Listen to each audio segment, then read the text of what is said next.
Everyone, welcome to Nature Folklore Sessions. It's 21st of August 2022.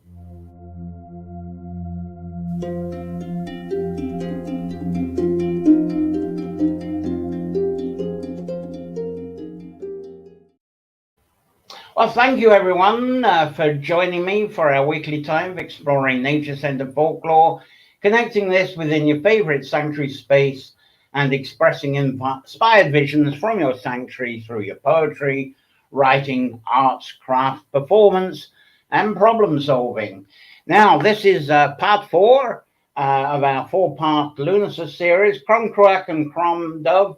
And this is Crom Cruach Crom Dubh in Ireland. It's part two of what I started last week. And there's a pretty famous, and I believe, Crom imagery there. And the guests we've got today, we've got an incredible joint video produced by Sinead McClure, who you're familiar with. And she's partnered up with Cato Neil McCullough over there in East of Ross, where we're going to be in a couple of weeks' time. So that's fantastic. Absolutely delightful video. I'm looking forward to showing that to you. But both their book release. Let's show you the book. There we go. It's really part of that. It's absolutely wonderful. The Songs I Sing Are Sisters is their recent book release. And the Lughnasadh imagery that you'll see in the beautiful video later on is absolutely wonderful. So that's a real treat coming up. Now, based on this Lughnasadh time, let's see, you'll actually see cats looking very harvesty in the middle of very Pictish country and where the harvest has been taken away. Anyway, these nature folklore sessions, the videos, the tree and water sanctuary support, they're all brought to you due to the support of our highly appreciated subscribers. And some subscribers will be watching now, some will be joining later. So thank you all for your continued support. Always, every week, very grateful for it, because without it, I couldn't put this show on to share with you today. And I'm still not covering the expenses. So if you can help to be a subscriber, there's the main link as usual, but that link through Patreon, it goes through PayPal, and some people don't like the PayPal, so we've got this other option where you can just use any card, buymeacoffee.com, Nature Folklore, and if you're into the cash, you can always put some cash in an envelope and message me of where to send that. Anything $1, euro, or £1 or more a month, it goes a long way to keeping the show afloat. Let's see which lovely early birds we've got joining us right away. There's one or two people here. Terry Hardwick, morning John from Maryland in USA, and Cliff Carr is here, which is absolutely wonderful. So thank you early birds that are here, and the later birds who will be watching the archive, and I trust the archives going to be working just fine. And now today, as I said, this is part two of a two-part epic that I really truly muddled through last year, and I think I'm doing a better job this year. I hope you think so too, because there's so many strands and tentacles to this mythology, and you'll be aware of that if you tuned into last Sunday's episode. Now this year I'm actually discovering that this should really be a three-part series in its own right, and because I'm struggling to put it into the 2 Sundays. So next year at least I'll revive this series, and I'll probably change the title because it's very stone circles linked, so it becomes Stone Circles and Harvest. And I've been pointing out on my post that stone circle enthusiasts, I think, will find this week very interesting for them.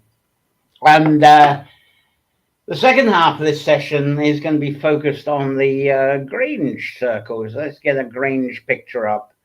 There we go. That's the entrance, one famous entrance into the massive Grange circle.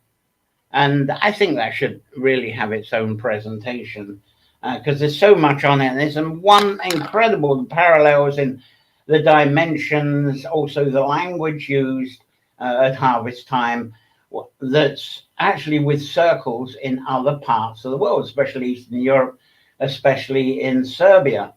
So this year, do get cozy, because I think I maybe it may take about 2 hours to complete what we got here. So I hope you don't mind on that. Now, the live crack with you is absolutely great, but should you need to leave this live show because it's going on too long, the archive in YouTube seems to be much better, because of you probably been hearing, I've been having problems with the Facebook archiving, as Facebook has been, well, they call it upgrading. I don't call it upgrading at all. But talking of time, if you're on the Facebook, especially the Native Folklore community well, and I've got them on my profile as well, there's 3 questionnaire polls. And I'd love it if you could actually fill those in for me if you haven't done already. Check your choices, because this will help me to shape the future of native folklore. This is the last broadcast here in the Hive in Carrick-on-Shannon, because alas, some lovely faster broadband has appeared at Lughnasadh. So I'm going to take all the gear and do the broadcasting from there as from today. So and it's a very stable internet from what I can gather, because what we had before Carol Crawley, I was on at 2 p.m. because that was the best internet time. Once you go into the evening, everybody had their Netflix and everything else on, so it wasn't very good to broadcast in the evening, but I can now do that. So I'm leaving you with a choice. There's 3 questions. Is what day? So far, Sunday's the most popular. And what time? And I give you some, funnily enough, nobody likes 2 p.m. so far in the poll. So definitely some changes there. And also what length. And so what's really coming up at the moment? You may change that with your opinions, but what people seem to be, there's not many votes, but the popularity at the moment seems to be going, start the broadcast anytime between 4 and 8 o'clock. Sunday is popular, as I said, and some of you said an hour. Most of you have said an hour, and it started off as an hour. Actually, when I did the first Nature Folklore, it was half an hour. So I'm actually considering the half an hour and presenting 2 or 3 times a week. Anyway, I'll make notices about that. So it's really, what day should I host Nature Folklore? What time should I start the broadcast? And how long should the broadcast be? And they're all on my Facebook profile, and also on the Nature Folklore, I can't remember the group name now, the Nature Folklore community well. Anyway, that's fantastic. Please add your votes, and I'll adjust Nature Folklore to flow with the most popularity from that questionnaire. So thank you for the voting on. Anyway, I better get on with the show. As I say, it's a long one. I'm talking about other things. The legends of Crom Cruach Crom Dubh. I like this dual one to match together there, because I find this absolutely fascinating. And it is very fitting to call this Stone Circles and Harvests anyway, as most people have never heard of Crom Cruach and Crom Dubh, despite how huge this folklore and the mythology really is. Now, I'm going to quickly sum up what I covered last Sunday for any of you who wasn't here, or maybe a little bit forgetting. It's nice to sort of home us into what's going to happen today. And I referred to how we enjoy the revival of reverence to what we call the Celtic Wheel of the Year. And here's one of the many artist impressions of Celtic wheels there. Bring that up again. There we go. Leave it on for a moment too. And a lot of last Sunday was focused on suggesting how that Celtic wheel evolved and why. And I asked, how did settled farming actually commence? Now, one essential component was actually knowing when to sow and when to reap. You know, it seems an obvious thing, but it isn't if you haven't got a calendar. If you're an ancient person and you don't have a calendar. So this is the question. With no clocks, calendars, and no phone apps, how did these first farmers know? Now, I mentioned how, whoops, get it going. The one thing I should ask you, the microphone went through an upgrade, so I hope you're actually hearing me. I better, right, there we go. We got a couple of others. There's Myra there, lovely to have you. Looking forward to sitting together one day in person. Fantastic. And Little Wing coming in through the YouTube through Manchester. Thanks very much. Lovely to have your extra here. Anyway, lovely to have the crowd here. This is fantastic. Excuse me a moment. There we go. Give us a full screen for the pictures that are going to come up. Now, I mentioned how ancient lunar month calendars were certainly well used long before the solar calendars were created.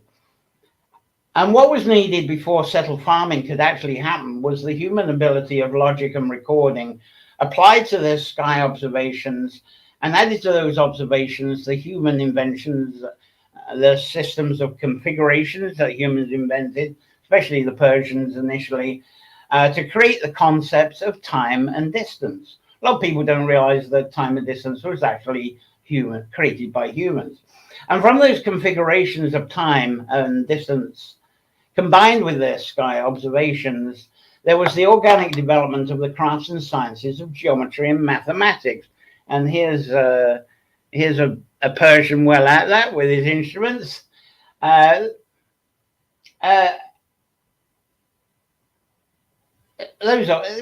all came together, and that's what would have happened. And from those observations, the configurations, geometry, and mathematics, what would have developed is what we could call star charting. And this is a Persian thing as well. That's an ancient Persian star chart that was scribed away from those observations.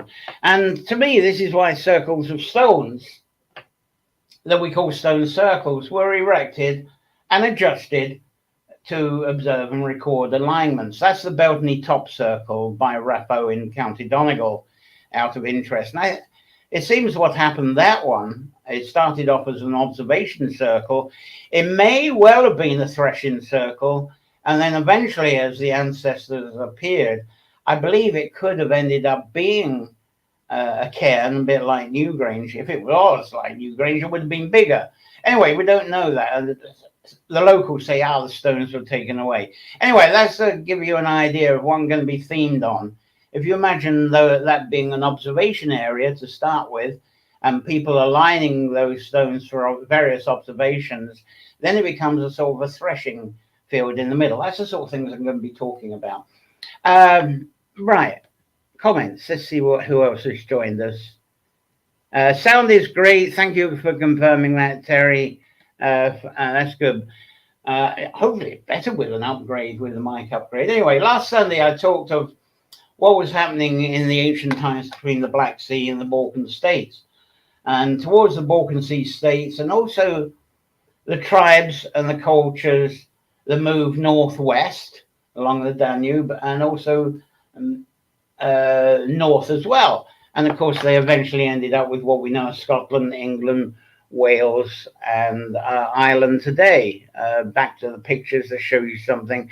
Here's the routes. That's what I showed you. That was one route, and that to me is the most interesting.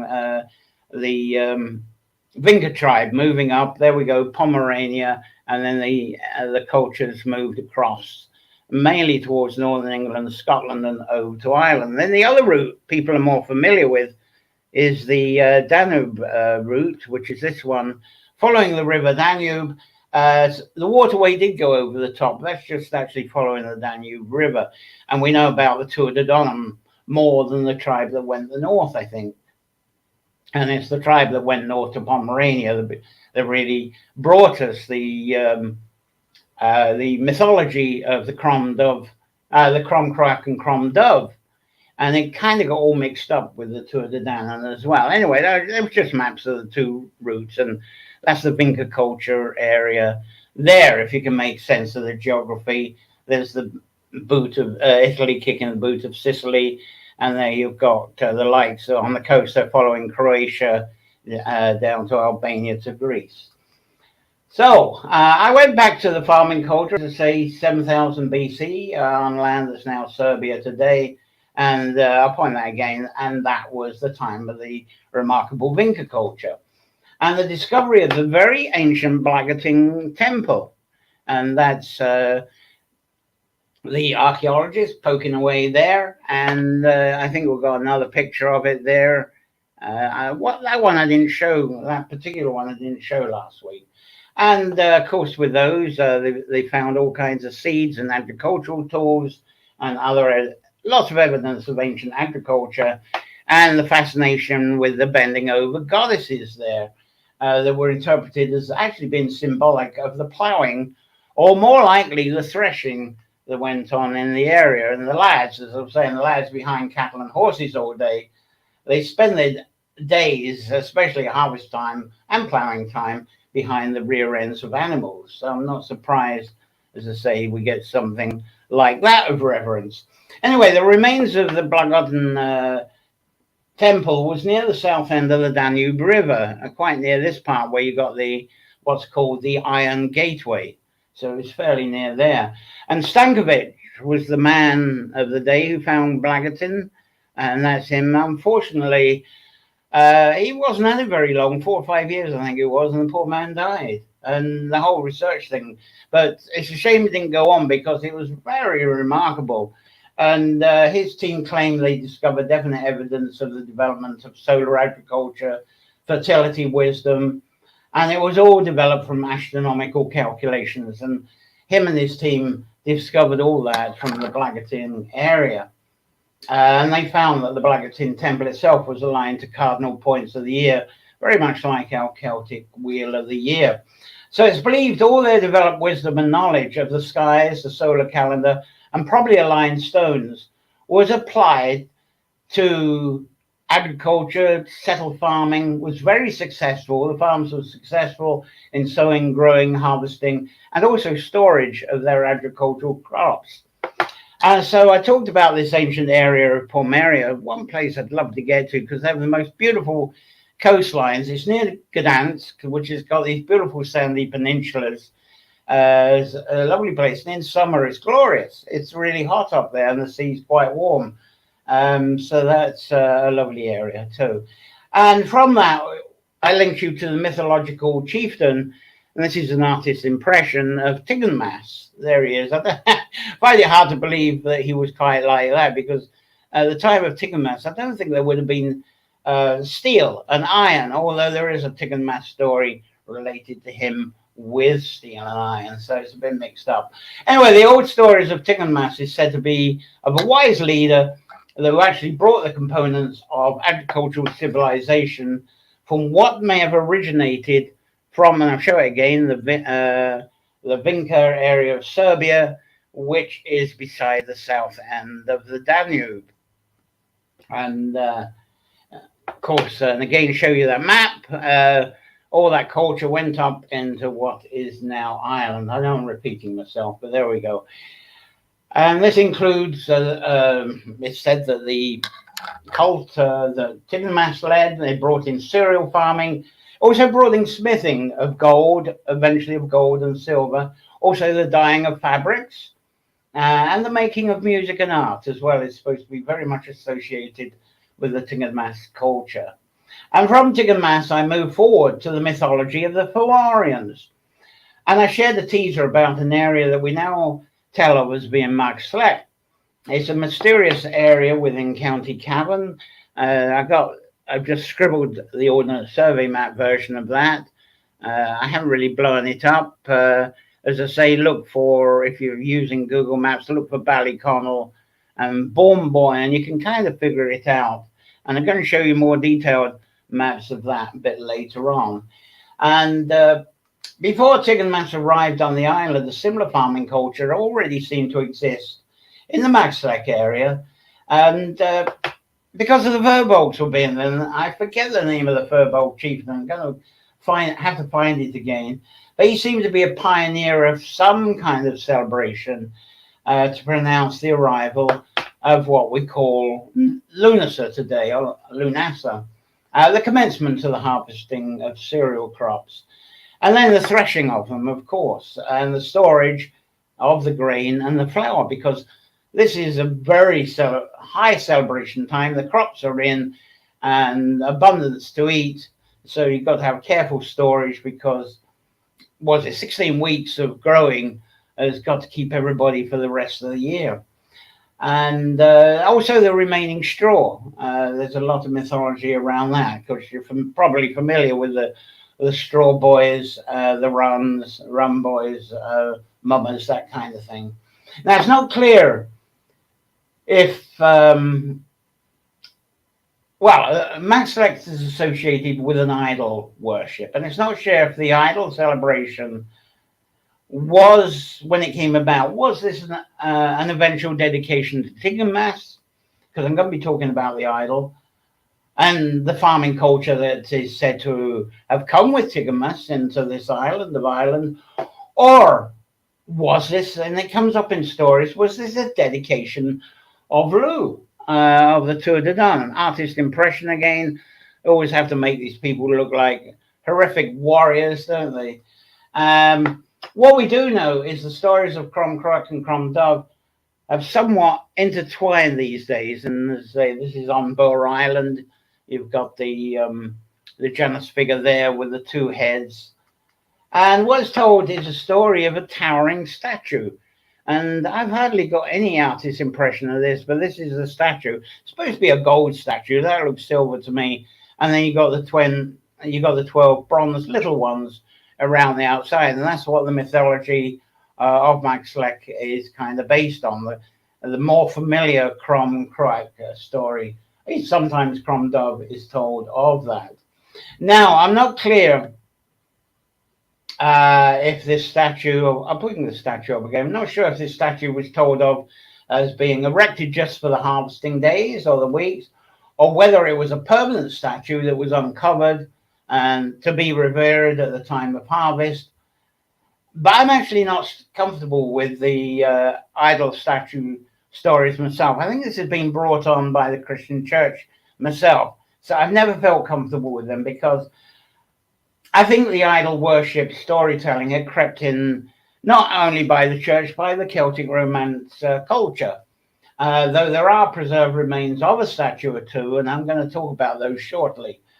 Now, translation of Crom Cruach in today's English language is something like the Crom means overlooking, and Cruach means a mound, or something that's been stacked up. Because remember, I often repeat how the old words are not things, they're describing conditions. So Cruach is all about stacking up a pile of something. So you get the pile of grain, and when the cereal comes in and it's threshed, what happens is today the machinery piles up the grain. No difference in the old days. They gathered up, swept it up, the grain, it got piled up, it's stacked up. So that's what I personally think the Cruach is all about, or not just some sort of mound. Now, a tradition that seems to arrive with Tigamas was the cutting of the first sheaf of grain. And I love this. It's almost the start of the mummers. This picture of a little boy. There we go. To me, that's a Cruach. That's Crom Cruach myself. The sheaf over the head. And he just hasn't been put on a pole. And they probably find it very uncomfortable to be put on a pole. But there we get the first imagery. Rather than a metal stone statue, that's what comes to mind when I think of Crom Cruach and Crom Dubh. All representative of cutting the first sheaf. So you cut the first sheaf. You cut the first cereals, make that sheaf, put it on a pole, or in this case, put it on some teen's head, and that's it. Your harvesting and the threshing is about to start. Here we go. This is an artist's impression of the sheaf on a tall pole. And notice it's actually inside a stone circle. And that gives you a clue of what I'm going to be talking about for the rest of this afternoon. And that pole, it said, was made from a cut down tree. Heritage tree. Maybe it was dying, maybe it lost its purpose, I don't know, it's just too long ago. This is so I'll go back to this. Maybe this was when it was put up, it was a reverence to maybe a sun god who oversaw the gathering and threshing of the grain. And the threshing of the grain was within this, as I say in that picture there, was within a stone circle. So you got the tall pole with a sheaf on it placed in the center. Now that sheaf in the pole, I'll show it again. It looks as if it's something to have ceremonies and rituals and stuff around, but it actually had a practical purpose.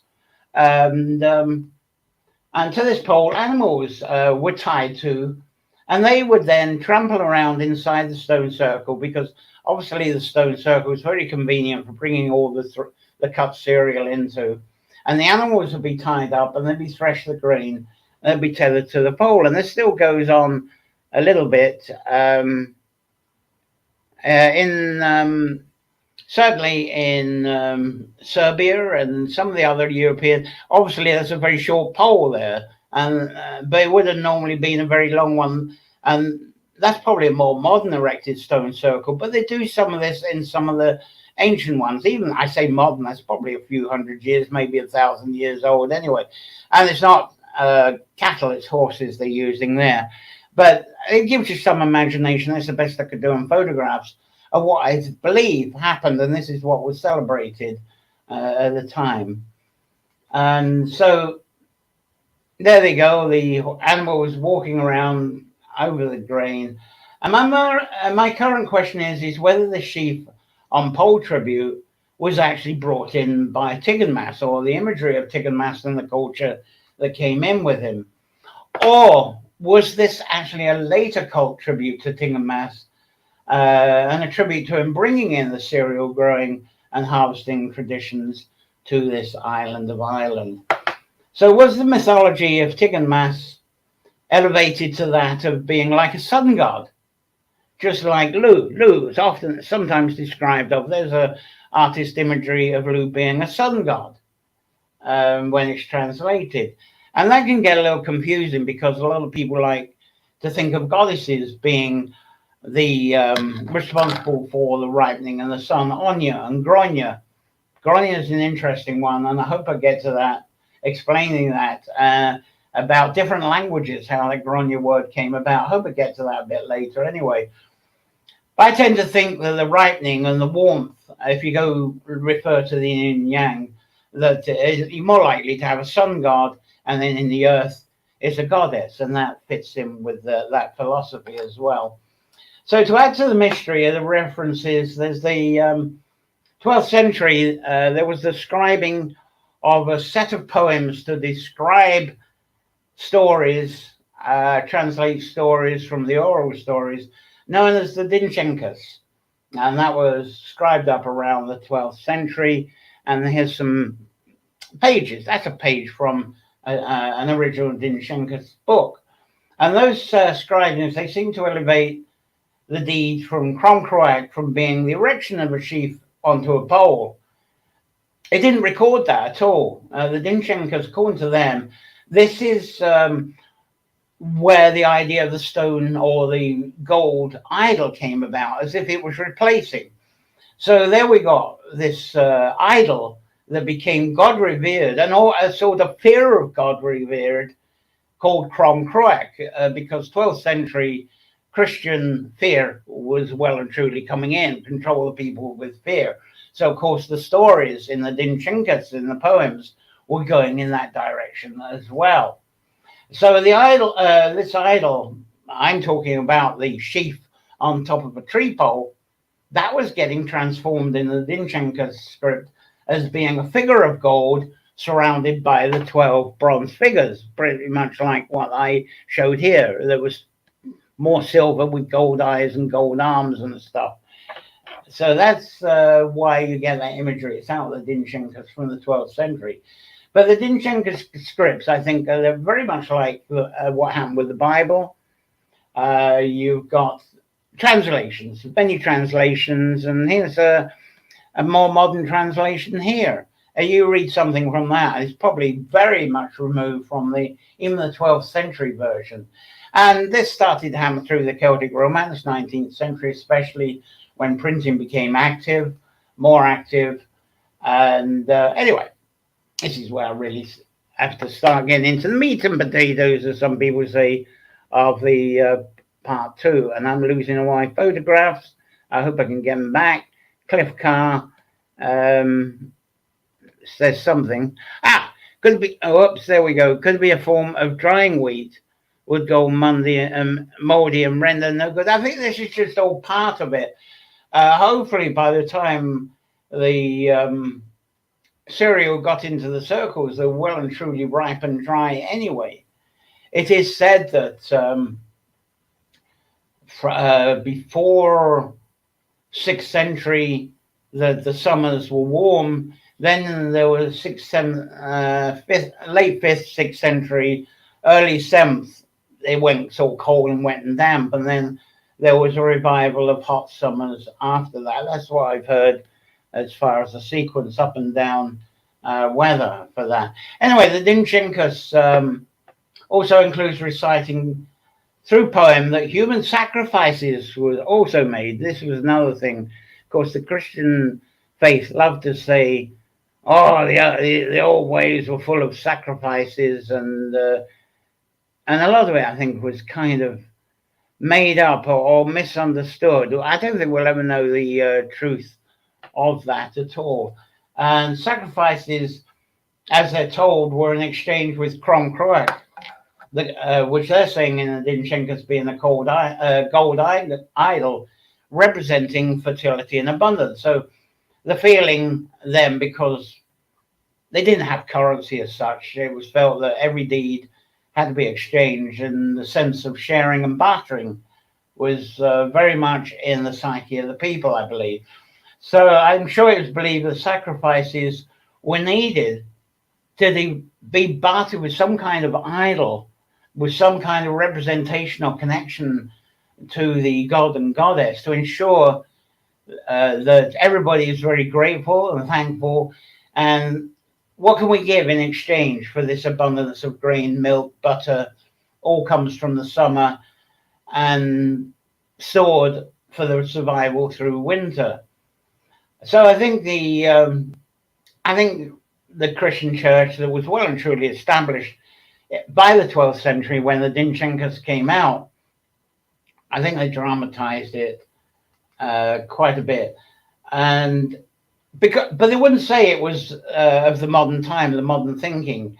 In the 12th century, they were attempting to scribe and pass on 5th century stories of at least 700 years old.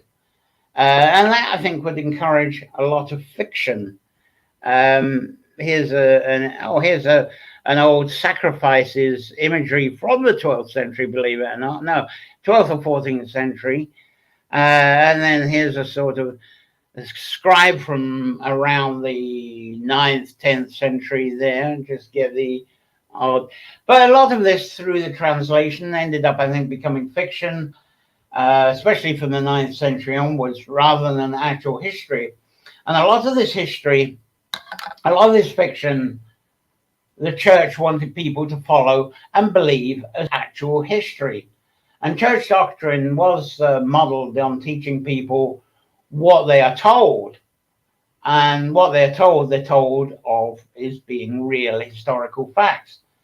And there was one came up in a meme last week I thought was very funny, which gave a great illustration of this, like the Jews crossing the Red Sea. And the Jews crossing the Red Sea I'll give you the statistics. There you go. The Jews crossed the Red Sea 1,450 meters during one night. That's how much they walked across the Red Sea. And then they spent the next 40 years walking 650 kilometers more.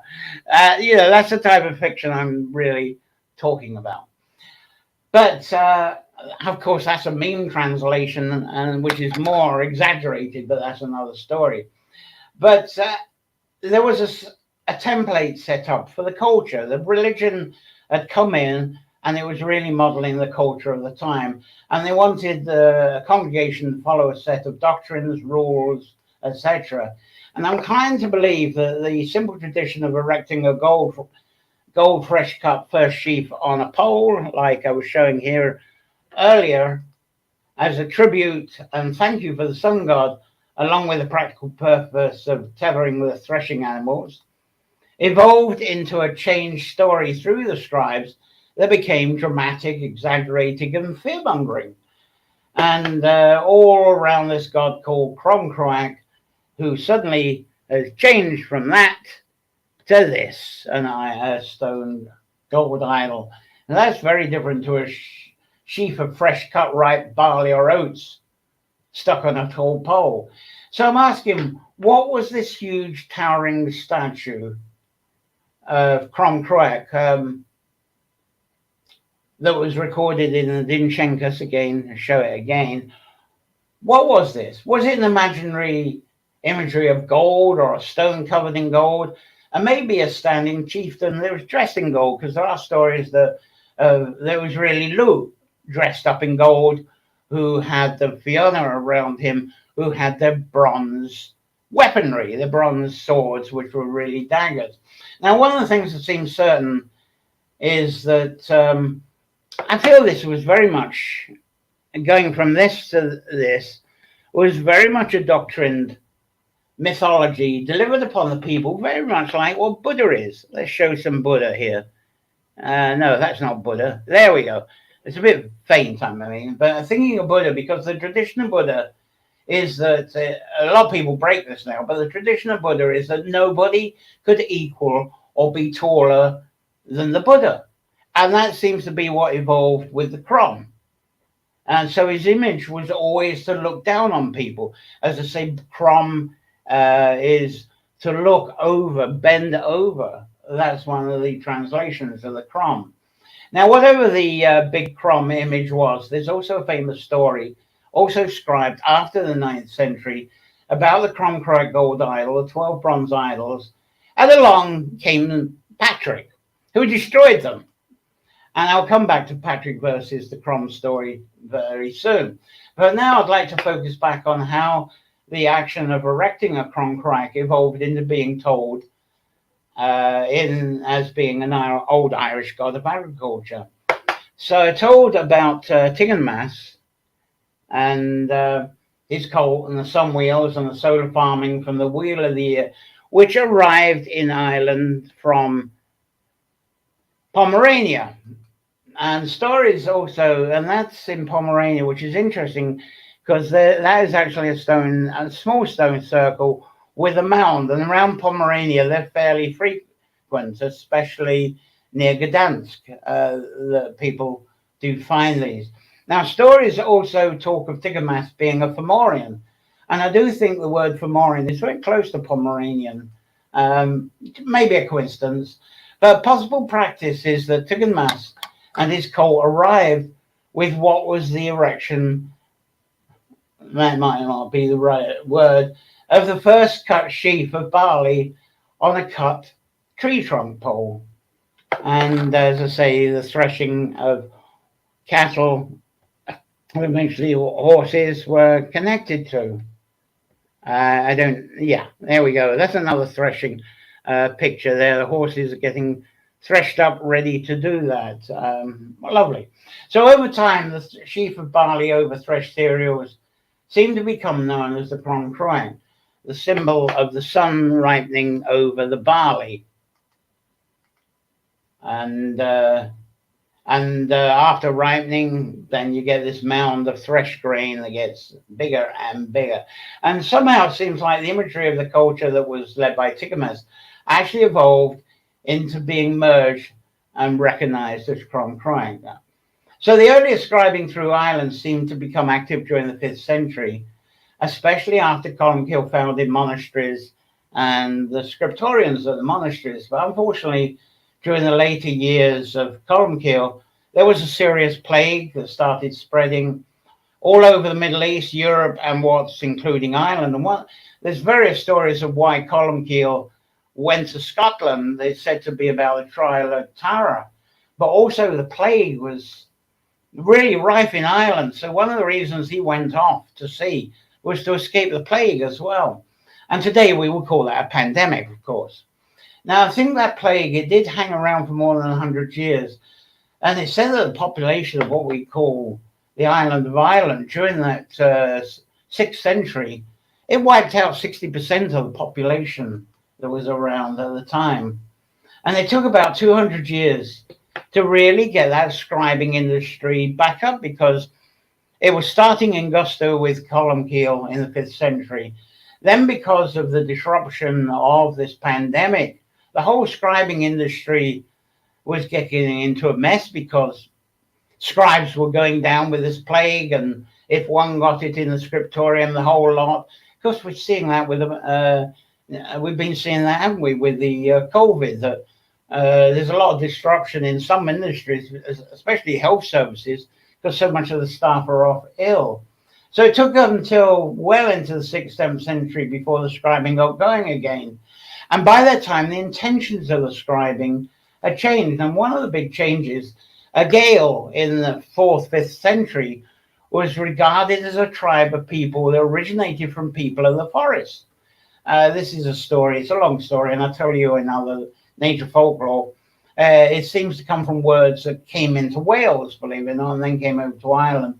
But people of the forest was what, or people of the woods, which was what the Gael used to mean. Now, once the scribing industry was back up and running, it was regarded as being people of the Gaelic heritage that were the scribes. And so suddenly a Gael was a proud word for a scholar and of someone of the academic class.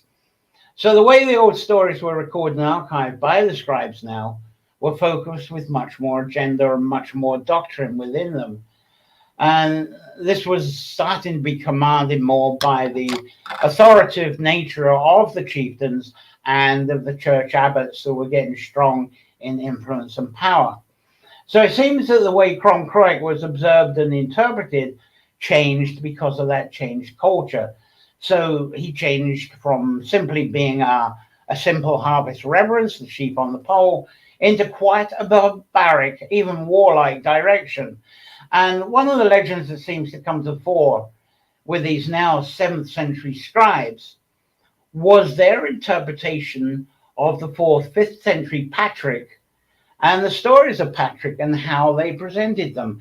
Now, it seems that the Patrick legend and stories was perfect for creating a firmer identity for the Church of Ireland. And here's a recent photo I took. I love that imagery. That was by a holy well I visited. The AC/DC sign there, highway to hell. There we go. And the church in the 7th century onwards did not want to broadcast being founded on modern stories. They wanted to be founded on being the inheritors of old stories, which they would translate. Really, all they had was fragments of the 4th, 5th century and before. But they were putting them together, rebuilding them, and manipulating to portray what was desired during the 7th century onwards, what was desired at that present time, but making out this was what was passed to them from the 4th, 5th century. A bit like today when people use a Bible story or a verse, they say it's from the Bible, so it must be true, but what they're doing is changing it to verify a morality that they're trying to enforce or follow today. So it's almost, to me, it's a bit like the social media, some of the meme. I'm going back to the memes, something like this one. Don't believe all you read on the internet, signed by Abraham Lincoln.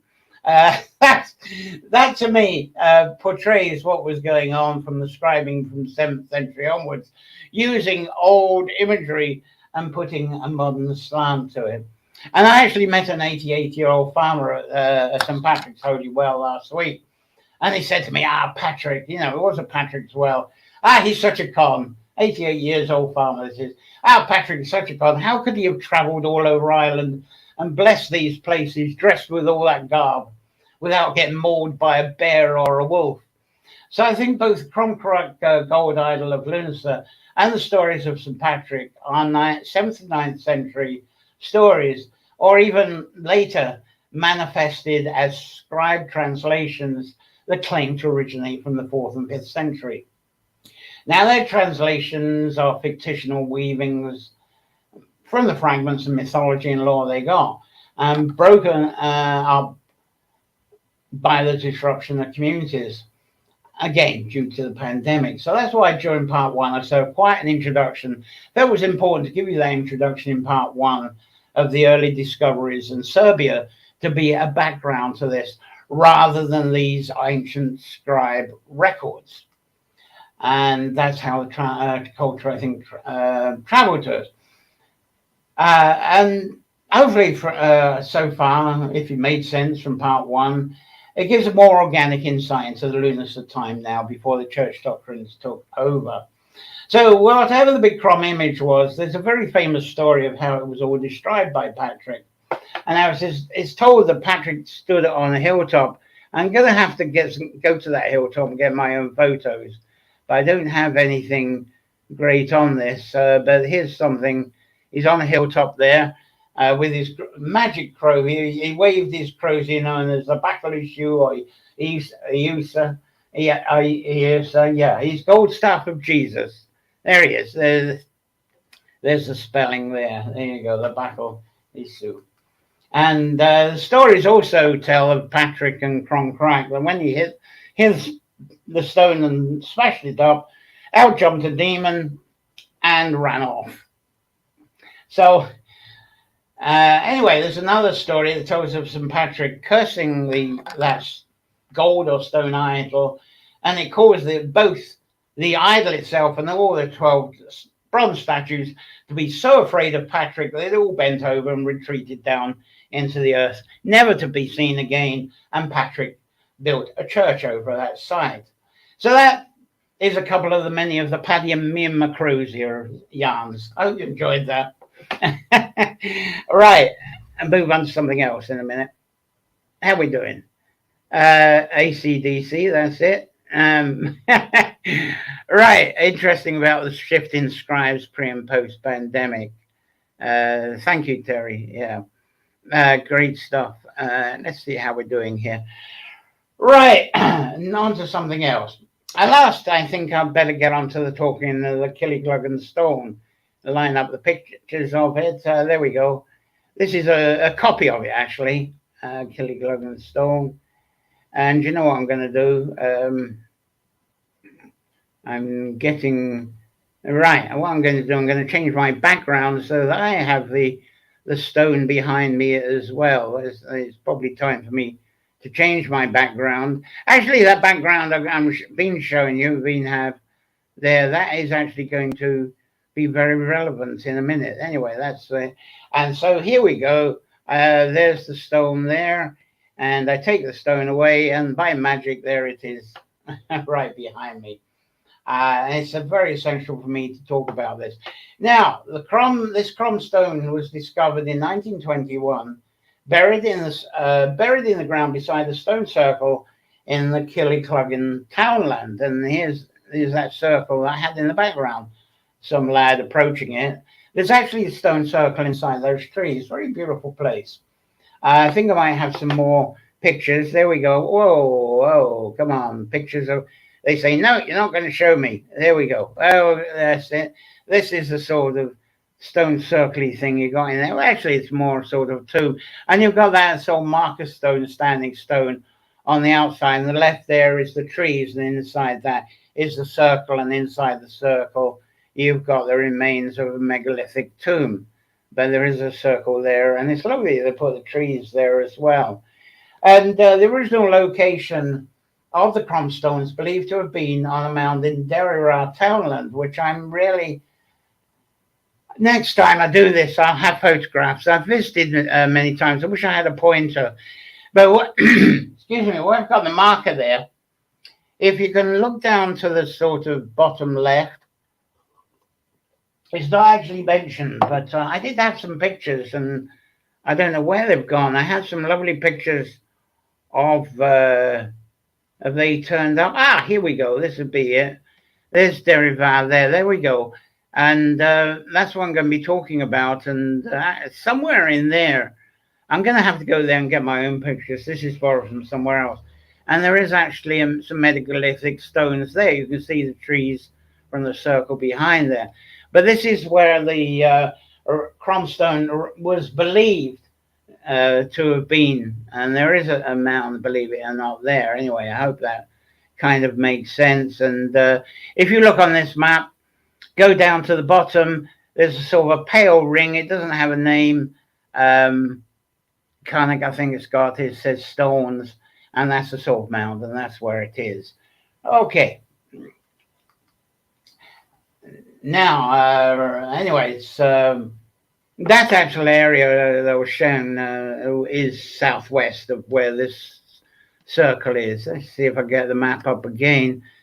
That's really... That whole area, I ringed it because that's where you got a lot of sites. So if you can see in the Killucan, you can see, I think it says megalithic sites. But this is all the Crom related sites. So pop, that little area there is where they are. It's worth a visit. It's fascinating. It's a lovely place.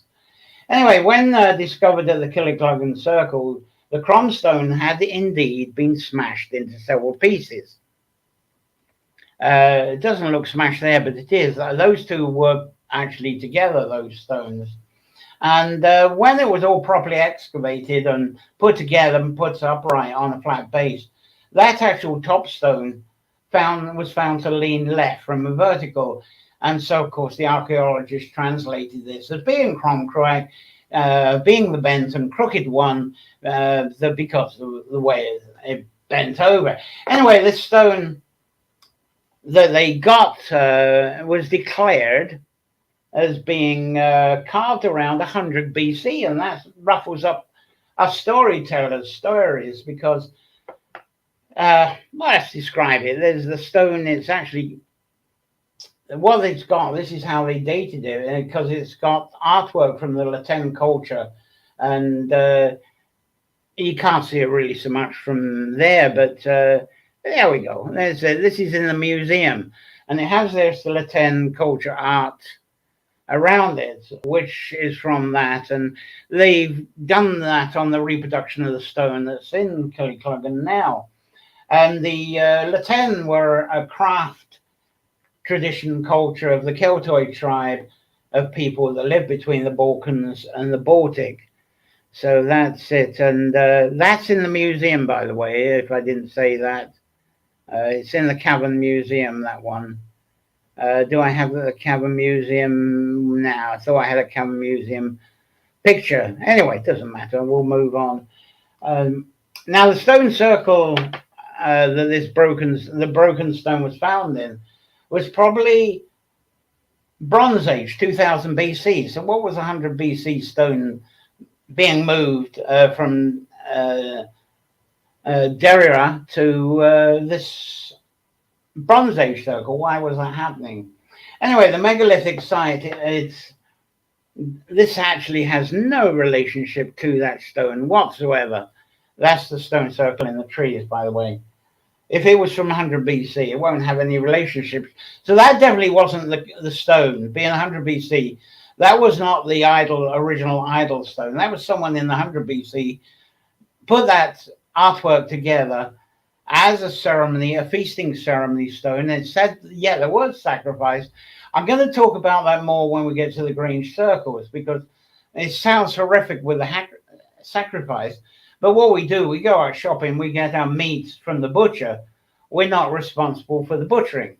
So when you're actually got your prize, lovely bull or cow, and you're deciding to have a feast with that, with your new bread, blah, blah, blah, that's a very meaningful time, and you're going to put respect to that. That's what the idea of this stone was invented for, I believe, is to make your butchering have appreciation. The words are not really coming to me. You've probably got better ones, but it's really gratitude is a good one, isn't it? Anyway, so why was the Crom stone there? The later one, the 100 BC one, that was probably made in memory or response to the order Crom Cruach. So why was it actually put into that ancient stone circle? And as I say, rather than here, where it was found in Derrida, where it's said to have originated from. So why was it moved? I don't know. I don't have any information on that. Anyway, the recovered Crom circle stone, there's another view of it. There, it's in the museum, Cavan County Museum, one of the remains of it there. That piece along with this piece. They're both in the museum to kind of represent him. And the replica, as I say, is on there. And it's been actually, for some weird reason, this has been interpreted as a phallic symbol as well. Like similar stones around Ireland. Here's one in Galway. This is the Turo stone. That's at Ballon, which is near Lochria in County Galway. Now, the church, Kilnavert Church, I better say something about that. Obviously, that's not the church that was built in Patrick's time. Though maybe someone in the church said it is, but no, that's the church, current church of Templeport Parish, which is what this Crom Cruach area, or a lot of it, not Crom Cruach, Meg Slack area is, a lot of it is Templeport anyway. And it's said that Patrick blessed the new people, he blessed people who would convert from Crom and the following of Crom into Christianity and by this church. And I'm going to have to go there and get some pictures, seeing I'm on a well run right now. And he said that at the well, he would convert people to Christianity that was by that church. So I'm going to visit there.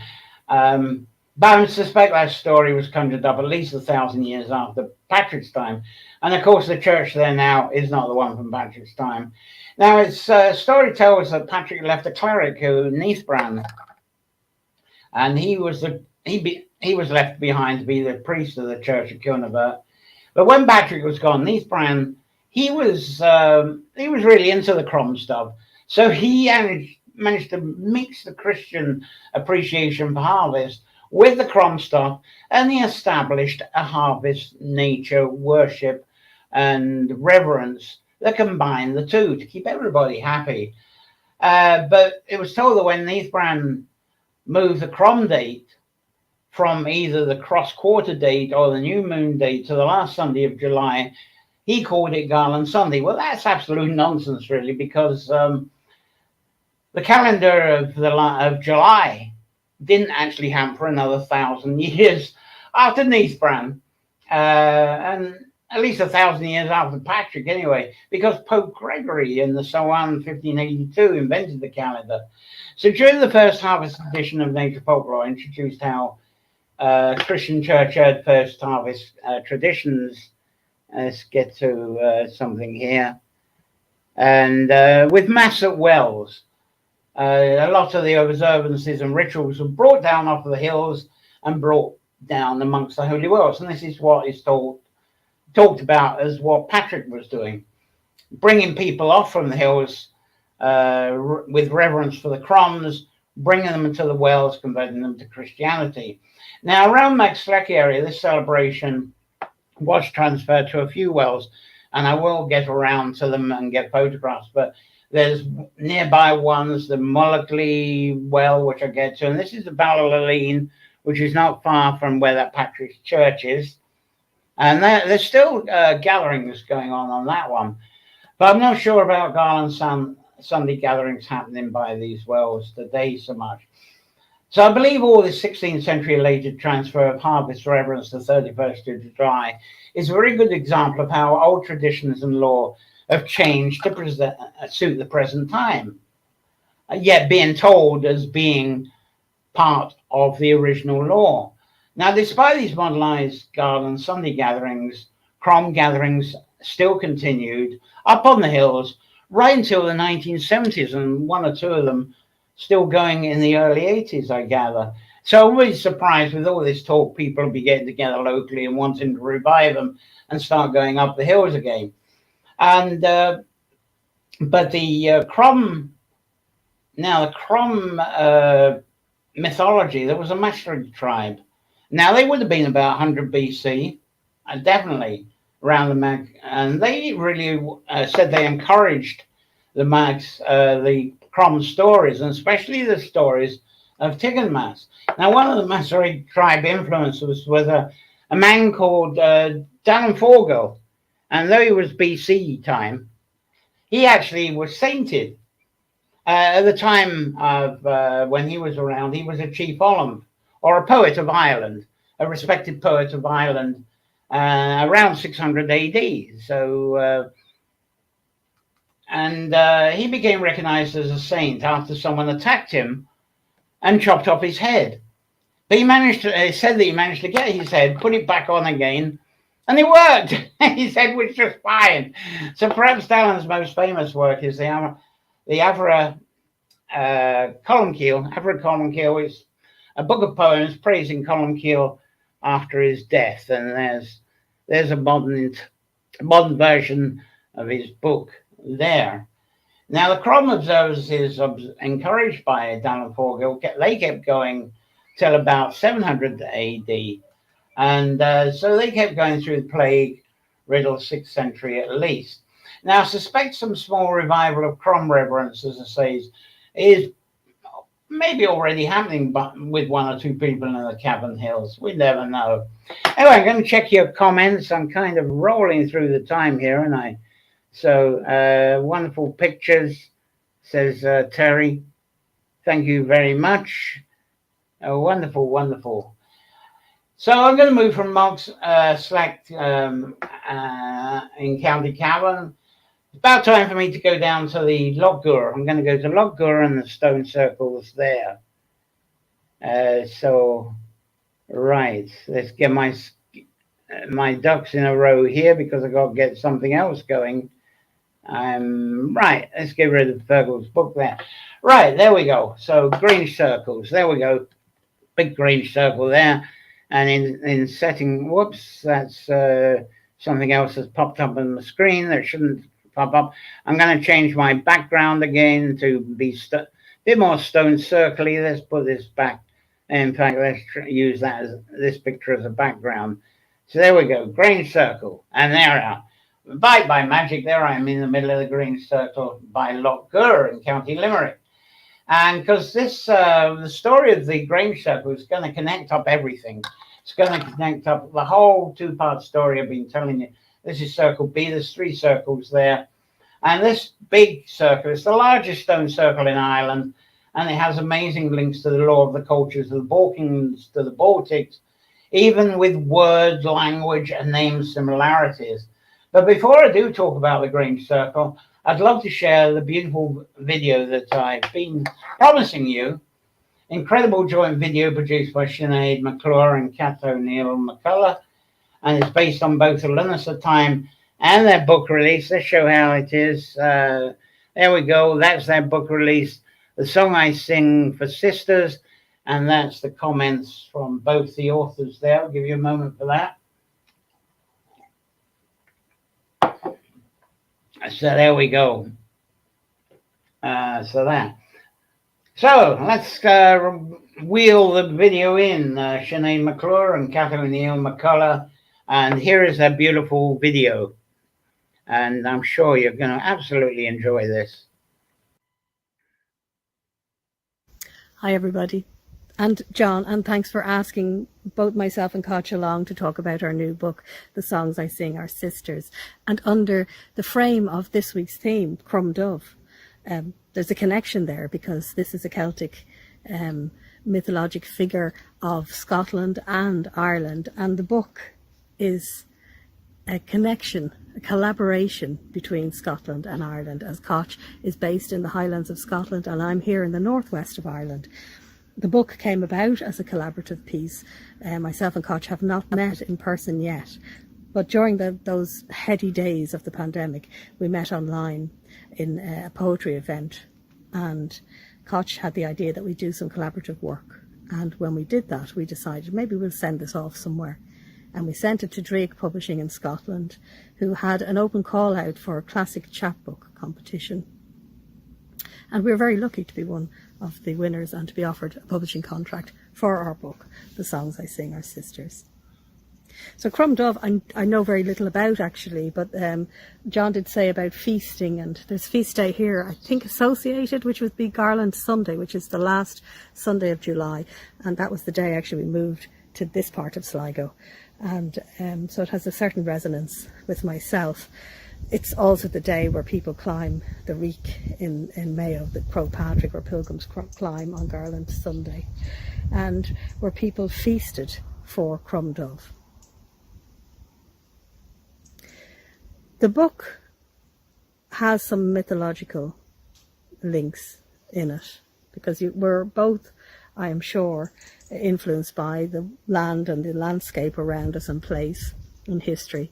The book itself speaks a lot of kin, of family, of the love of family, of loss, and of the myth of the areas we live in.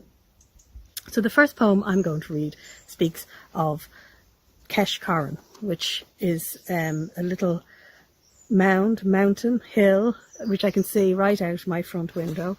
It also hosts the caves of Kesh. These are caves, 21 in all, caves, which were an Ice Age natural feature. They were investigated back in the 50s, I think, and they found the bones of brown bear, Arctic lemming, Arctic fox, reindeer and wolf in these caves. Unfortunately, we don't have any of those animals in Ireland anymore. The last to go was the wolf, and we don't have the forestry to sustain a wolf population in this country, unfortunately, with not enough cover, or brown bear for that matter. I often, I'm jealous when I see people from parts of America putting up pictures of the bear out in their garden, but then maybe, I don't know, I'm not really sure. So, this is called Lullaby. I hear wolves clamour from the past. They stand on Kesh Corran, pack tilted moonwards, hackles glowing beneath Jupiter. Is it just a distant howl of wind caught in the grey willows? I hear my father call out in his sleep, long after he has gone. Is it the neighbours' cattle lowing about, arguing over the best bit of field or the warmest spot in the coldest corner? Our ancestors walked the world from here. Their homes lie indented in the hollows, which ring forts richly decorate each perch and acre. I can hear their children laughing, soft breaths, ghost-like as last year's Jonagold harvest. Kilnahary, Kilty Tig and Kildargan Moor, forests without trees.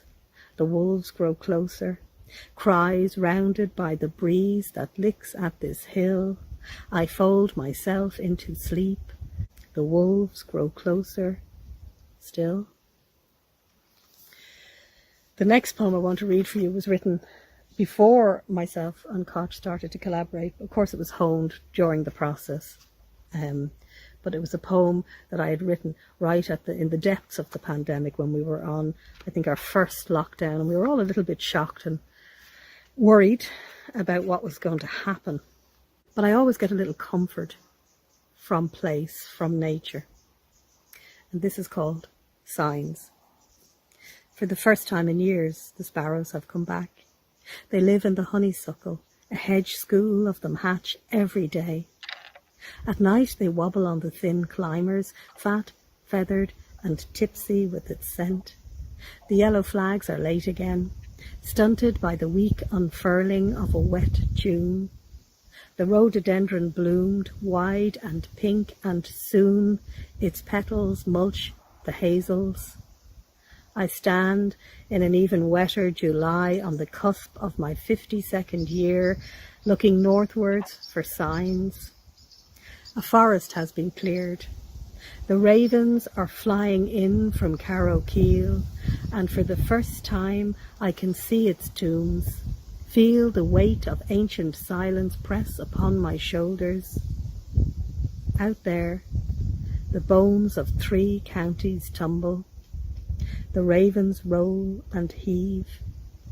The arms of giants cradle the day. We're getting a little bit of wind now. It's been a really warm few days here in the northwest. It's quite rare. We've had upwards in the high 20s, and it's just lovely. That's why I'm sitting in the shade. I'm not made for the heat, and I'm much more of a winter person, which is just as well, given where I live. The final poem I'm going to read is a memory of my mum and dad. It's a memory I don't have.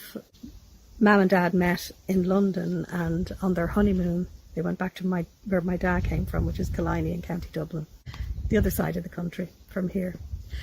And they honeymooned there, and this poem remembers them. It's called Sunfish. They anchor at Dalkey Sound. Dad's brown arms shake from the crossing. Earlier he stirred basking sharks awake. Dark shapes circled the boat. Mam clutched the picnic, careful not to spill the wine. Her laugh rose wild as her ash-blonde hair in the offshore breeze. Now, as they lie together, the silence is a dull blue, a deep scratch on the sky, and the unwieldy beasts, those sunfish, resurface, water pilgrims, at the island's edge. I'm going to leave you now, and I'm going to hand you over to Cach O'Neill McCullough, who is, I hope, enjoying equally good weather in the Scottish Highlands. Fescar Ma, good evening. It's a beautiful evening, as you can see here in Easter Ross, in the Inner Murray Firth, on the Cromarty Firth, the fjord or inlet of seawater here in the Highlands of Scotland. My name is Cach O'Neill McCullough, and I'm delighted to be sharing with you all and with my sister poet over in Sligo, Sinead, from the collaborative collection that we assembled together, making small, very small, the distance between our wee sea across these two islands, Scotland and Ireland. And I'm speaking to you from beneath the Black Hill here at the back of our home patch. This is a south-facing slope, as you can see, the kind of breadbasket that we're in here, an arena around the Sea Firth, which has been cultivated for millennia. If you walked in the forestry behind me, with me, you would see the founds of many small houses built in the Bronze Age, built when people were bringing this land under cultivation. It's a movement into a new heritage of making meaning from the territory of the land. So as well as houses and shelter for animals, there are also up in those hills cup and ring-marked stones aligned to the cosmology above us, aligned to movements of stars and moon, as people began to see as very important the need to recognize seasonal change and shift, to know when to plant and when to pluck. And so I'm just terribly excited to be able to share that landscape with you, that heritage of a new human movement here in the Highlands, a movement from migration and pastoralism to settlement and territory, including burials of the dead, a time when people found it important to claim ancestry into the land. And I know that Sinead shares a similar landscape at her home patch, and that was something that was very special to share between us, that we have this common record of an ancestry of human life that goes beyond the naming of our countries and even the naming of our tribes. And as a migrant child of Irish parents, my parents coming from Kerry and Laois, it has been extremely interesting for me as an archaeologist to look at how people who came into this land looking for becoming and belonging marked their territory. And I think it says something also still about the way that we live, so closely bonded to those millennia-old ideas that our land is a source of wealth and power, and that has brought both incredible advance for us as people, but also has been at the root of some of our difficulties today, the difficulties in our climate and environmental extraction. So I'm just reminded always of that two-pronged heritage of humanity in this landscape around me. I want to read to you a poem from our collection which speaks of some of those themes. Migrant. I was precious seed carried, nomad, secret in the folds of my parents' hopes. They sailed moons to blow me to this shore, where I found my feet and let them step me to your heart. The songs I sing are sisters to your stories of roots and soil, and they are older, made deep in time. Before this earth was measured into pockets of gold, songs unfurled from the people who walked it. Feeling its seasons move them from ebb to ebb, they frayed its coasts, close chased the colours of shoals. I sing to spill yearning into these waves, to push myself hard to the wind's resistance. it returns me to you, to this holdfast place, to the between house of becoming and belonging, here to tie the grey knot around my migrant's heart. I hear your song, it is iron on stone, in the bog it weeps your tethered dead, root it there, bind it with place and time, with people and blood. I go to hear their whispers, they are memory and now. I go to ask for homecoming, to know that the dead want us to live. We place them upon swans' wings so that they might fly, and we put their ashes to the storm, then watched as they turned the sun for us. The bones you keep in stone, they are waymarkers only. Look again to the sky, and you will see the stars. This canopy of care will guide and shelter all.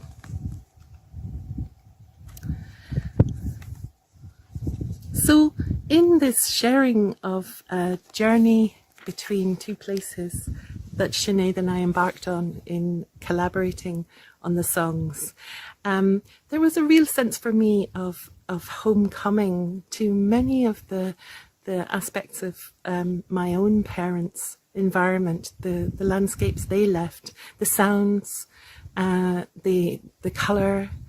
And Sinead, in talking with me about what was happening around her in Sligo, reminded me of these experiences, but also reminded me that we are connected in many ways by not only the migrations of people, but the migrations of birds, which follow from across and above our heads here at Lemlair in Easter Ross and make their journey even to Sinead's home in Sligo.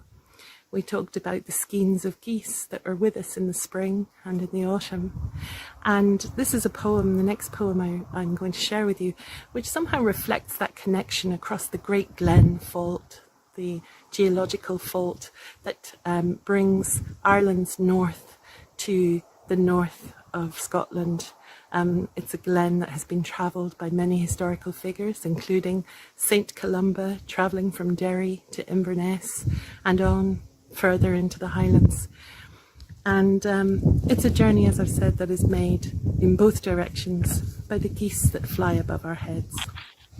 And geese, of course, have a tremendous connection into the mythologies both of Ireland and of Scotland. These are the companion birds and also the birds that speak of departure and loss. Flight.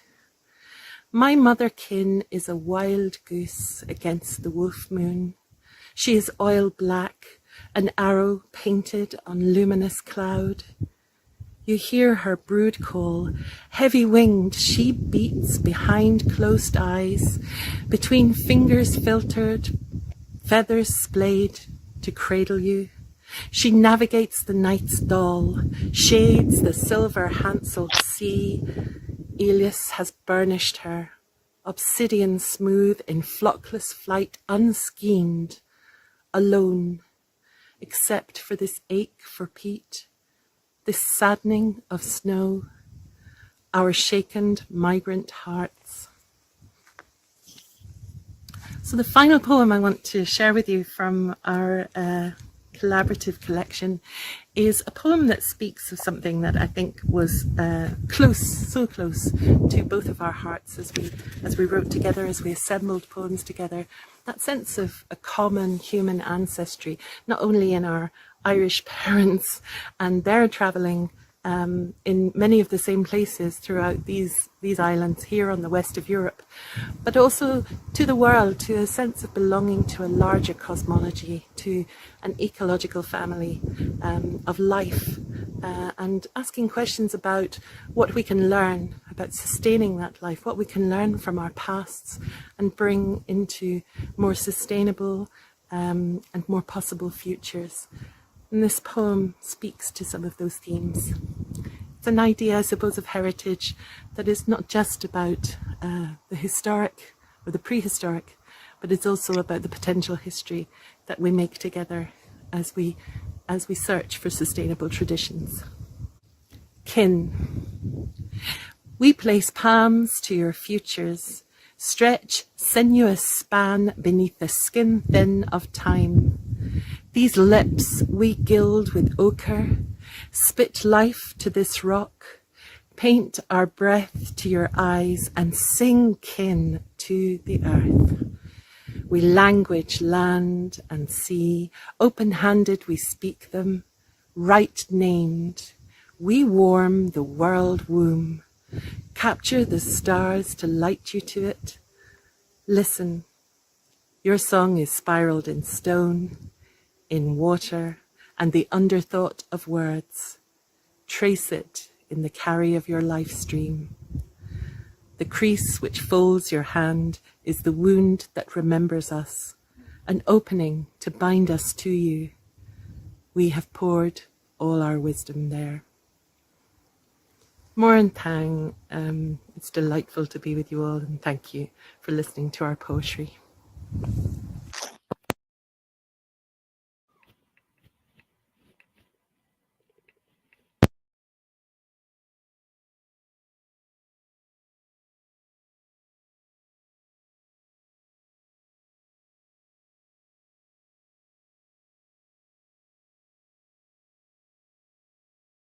Take a glass of water. Sinead McClure and then Cash O'Neill McCullough. And there we go with the songs I sing as sisters. Absolutely beautiful. Thank you very much. I'm so glad that we got to. I know it was long, but it was absolutely wonderful. Beautiful collection of poetry and insights. There's Cliff and Terry Slack Hardwick. Thoroughly enjoyed that there. Thank you so much. Right, and then get into gear here again.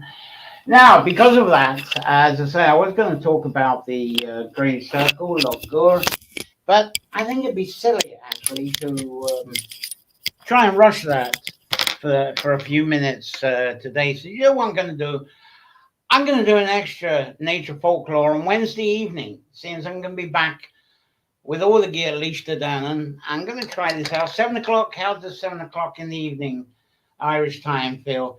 It'd be less than an hour, I think, but I need to really stretch this out because the story around that circle with the Grange and all the associations with harvest.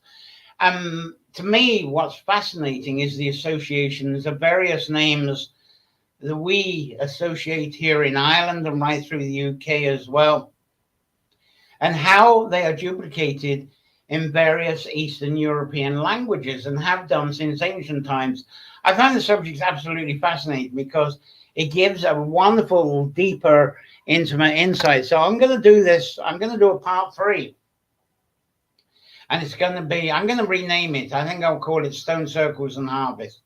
And that's going to be Wednesday at 7 o'clock. I'll make announcements for that. I'll be doing it live.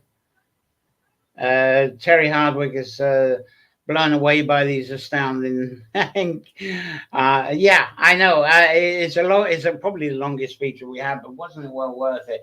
Anyway, as I say, next Sunday, not next Sunday.